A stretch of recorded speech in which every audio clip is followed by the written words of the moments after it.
जेव्हा इथं 1500 रुपये क्विंटलला भाव होता तेव्हा जगात 4,500 रुपये क्विंटलला भाव होता. म्हणजे जवळपास 3,000 रुपये क्विंटल भाव कमी द्याला.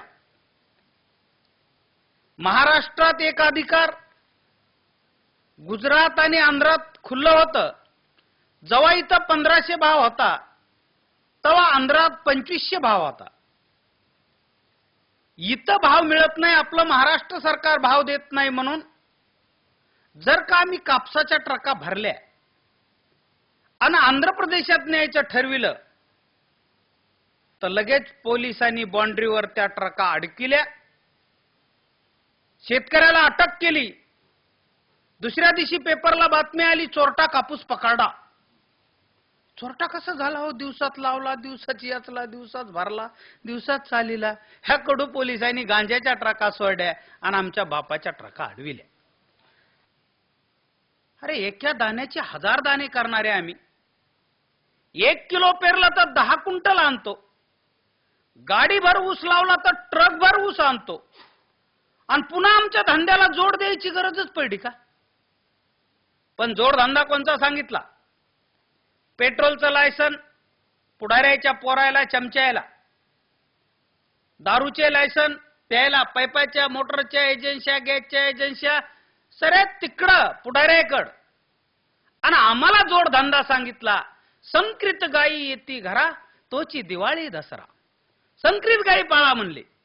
दुधाचा भाव 10 रुपये लिटर, पाण्याचा भाव 15 रुपये लिटर.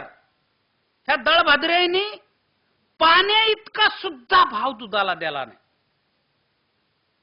तो बी धंदा फसला. पण तो धंदा आम्हाला सांगायची गरज नव्हती हो. आमची माय काम करते, आमचा बाप काम करते, आमची भाऊजाई काम करते, आमची शाळेत आलेले लेकरं काम करतात, सर्व काम करतात. आणि आम्हाला तो जोडधंदा सांगायची गरज नव्हती. तो जोडधंदा सांगायला पाहिजे होता फौजदारला, तहसीलदारला, कलेक्टरला, इंजिनियरला की साहेब तुम्ही एकलेच काम करता, तुमच्या पगारीवर खूप ताण आला असन, तुमच्या बायकोला 2 म्हशी घेऊन देतो, सडकाच्या कडेनी चारी जाय म्हणा इळभर तिला, आणि संध्याकाळी तू दूध इकी जाय जरा जाऊन. भूगोल नावाच्या पुस्तकात आम्हाला रूपांतरित खडक, अग्निजन्य खडक, वायुरूपी खडक, लावा रस 5 किलोमीटर पोटातलं शिकिते. फार पण काळी माती, धसाड जमीन, चोपणी जमीन, खडकाळ जमीन, त्याच्यात पीक कोणचं घ्यावं हे नाही शिकलं. आम्हाला 5 किलोमीटर खाल्लं शिकविलं. आम्हाला आमच्या गणितामध्ये आमच्या बापाचं गणित नाही शिकविलं. आमच्या बापाच्या धंद्याचं शिकविलं नाही, आमच्या माईच्या धंद्याचं गणित शिकविलं नाही. आम्हाला मोसंबीला भाव काय पाहिजे, द्राक्षाला भाव काय पाहिजे, कांद्याला भाव काय पाहिजे, त्याचा उत्पादन खर्च काय, हे कधी आम्हाला शिकविलं नाही.